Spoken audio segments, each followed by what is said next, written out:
Hello YouTube.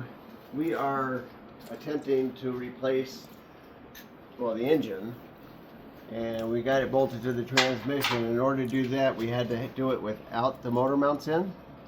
So now we're in the process of trying to put the motor mounts in. Well, according to AI, you can put it on, you can put them in, but you have to take out the air compressor in order to do it. Well, we've already bled down our air compressor because of what we're doing, and as soon as we get the air compressor out, my trusty helper here, we will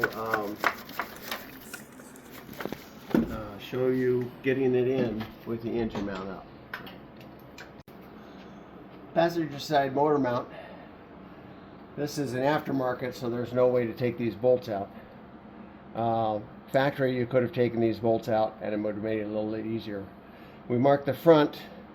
This one doesn't say front on it. The factory one on the rubber, it said front. So we oriented it like that because one side is shorter, which would be away from the engine, shorter than that. Now we have to see if we can snake this in here and end up with the front side up.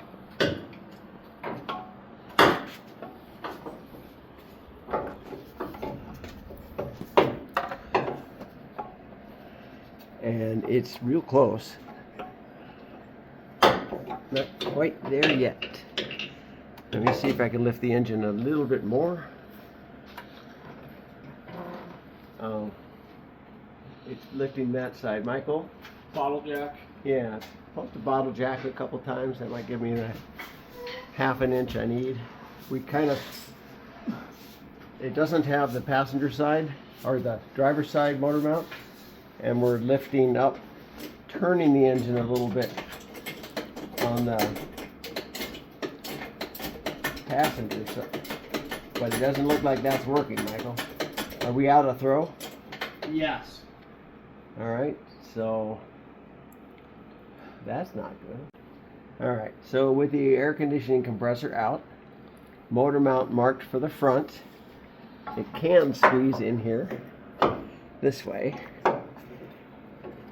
It might be hitting something, but it went in most of the way around that knob. Oh, so close. It's not going to go. Not here yet. Okay.